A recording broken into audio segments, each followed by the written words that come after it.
इस धरती के ज़्यादातर लोग कितने जागरूक हैं? आजकल की दुनिया में हाँ, लॉस एंजलिस में आप यहाँ समय बिताते हैं। पूरी दुनिया की बात करते हैं। मैं लॉस एंजलिस के बारे में कोई फैसला नहीं सुनाना चाहता। पूरी दुनिया में दुर्भाग्य से ये एक बहुत छोटी संख्या है, बहुत छोटी। ऐसा क्यों है? लोग जागरूक क्यों नहीं हैं? इसकी मुख्य वजह यह है कि उन्होंने खुद को बहुत महत्वपूर्ण माना है। वो ये नहीं समझते कि वो सिर्फ कुछ समय के लिए ही धरती पर हैं। वो आए हैं और चले जाएंगे, लेकिन इसे लेकर इतना हंगामा हो रहा है। What is me has become too important. मैं कौन हूं ये बहुत महत्वपूर्ण हो गया है। मैं क्या हूं?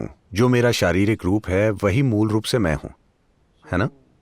तो जब मेरी सीमाएं बहुत महत्वपूर्ण हो जाती हैं तो सचेत होने का कोई तरीका नहीं। ऐसे में आप खुद के खिलाफ काम करते हैं। इससे फर्क नहीं पड़ता कि आप कितनी मेहनत करते हैं। पूरे विश्व के स्वाभाविक रूप से आत्मज्ञानी ना होने की एकमात्र वजह यह है कि लोग अपने जीवन के बारे में बहुत गंभीर हैं। वो इसे लेकर सहज नहीं हैं, वो इसे लेकर बहुत गंभीर हैं। देखिए, आप अभी अभी इनर इंजीनियरिंग ऑनलाइन प्रक्रिया से गुजरे हैं। अगर आप पूरे सौर मंडल को देखें तो इस सृष्टि में सौर मंडल बस एक छोटा सा कण है, और इस कण में धरती एक बहुत छोटा सा कण है। उस बहुत छोटे कण में लॉस एंजलिस और भी छोटा कण है। उसमें आप एक बड़े इंसान हैं। ये एक गंभीर समस्या है, ये कोई छोटी समस्या नहीं है। तो जब आप ये समस्या पैदा करते हैं तो आप सचेत नहीं हो सकते, आप बस मानसिक रूप से सजग हो सकते हैं, क्योंकि तब सब कुछ जीवन चलाने के बारे में होता है। आप जितने ज्यादा मानसिक रूप से सजग बनते हैं उतना ही आप में एक मांसाहारी जानवर जैसा बनने का झुकाव होता है। आप जानते हैं, मांसाहारी जानवर में बहुत मानसिक सजगता होती है, क्योंकि हर दिन उसे भोजन का शिकार करना होता है। मैंने भारत के जंगलों में बहुत समय बिताया है। आपको एक बाघ को देखना चाहिए, वो कितना सजग होता है, वो कितना सजग होता है। क्योंकि अगर वो सजग नहीं होगा तो उसे खाना नहीं मिलेगा, वो भूखा मर जाएगा। उसे बहुत सजग होने की जरूरत है अपना भोजन पाने के लिए। ज्यादातर लोग सोचते हैं कि बाघ जिसे चाहे मार सकते हैं। नहीं, उसके लिए अपना शिकार पाना बहुत मुश्किल होता है, क्योंकि सभी शाकाहारी जानवर उससे तेज हैं और उनके शरीर में पसीना भी होता है, तो वह ज्यादा देर तक भाग सकते हैं। बाघ बस एक बार दौड़ पाता है और उसी दौड़ में उसे शिकार पकड़ना होता है, वरना उसका शरीर बहुत गर्म हो जाता है। फिर वो भाग नहीं सकता, वो बस असहाय होकर बैठ जाता है, क्योंकि उसका शरीर काफी गर्म हो जाता है। आपको ये पूरा खेल देखना चाहिए, ये सब कैसे होता है। खाना न मिलने पर वो कितना परेशान हो जाता है। वो जानता है कि उसकी ऊर्जा कम हो रही है और समय बीतने के साथ उसकी शिकार करने की क्षमता और कम हो जाएगी। आपको उसके चेहरे पर चिंता देखनी चाहिए। तो वो बहुत सजग होता है। मांसाहारी जानवर की ये प्रकृति होती है। जब आपकी मानसिक सजगता वैसी हो जाती है तो आप एक शाकाहारी की तरह बन जाते हैं। हमेशा ये देखते रहते हैं कि आपको क्या मिल सकता है, क्या मिल सकता है।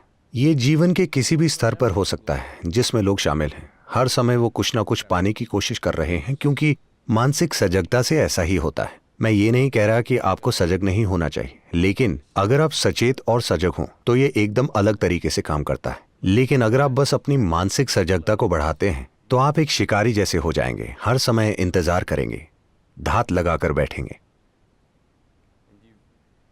तो अगर मैंने आपको ठीक से सुना तो बहुत से लोग जो चेतना पाने की कोशिश करते हैं पर उसके बजाय मानसिक रूप से और सजग हो रहे हैं। तो कैसे कोई मेहनत करे सचेत होने के लिए? अगर ये कोई ऐसी चीज़ नहीं है जिस पर या जिसे पाने के लिए काम किया जा सके, तो रास्ता क्या है? देखिए, आपका प्रश्न था चेतना पाने की कोशिश। आप चेतना पाने की कोशिश कैसे करेंगे? आप किस दिशा में कोशिश करेंगे? क्योंकि आप खुद चेतना है ना? कोशिश करने की जरूरत क्या है? देखिए, हम दुनिया में किसी स्तर की काबिलियत पाने की कोशिश कर सकते हैं। हम कोई कौशल पा सकते हैं, हम कोई क्षमता पा सकते हैं जो हमारे काम में हमें बेहतर बनाएगी, लेकिन आप चेतना नहीं पा सकते। इसे आराम की स्थिति में आना होगा, तभी ये सचेत होगा। जब ये बहुत सजग हो जाता है तो ये एक जानवर जैसा हो जाता है। तो जानवर बनने में कुछ बुरा नहीं है, लेकिन इतना विकास होने के बाद भी आप पीछे जा रहे हैं। देखिए, इंसान होने का सबसे महत्वपूर्ण पहलू यह है कि आप अपने विकास की प्रकृति, दायरा और गति तय कर सकते हैं। कोई भी प्राणी ऐसा नहीं कर सकता।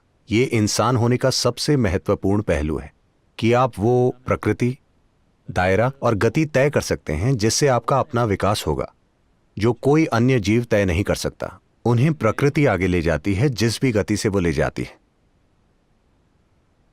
योग का यही मतलब है, रूपांतरण के साधन, ताकि आप अपने विकास की प्रक्रिया को तेज कर सकें।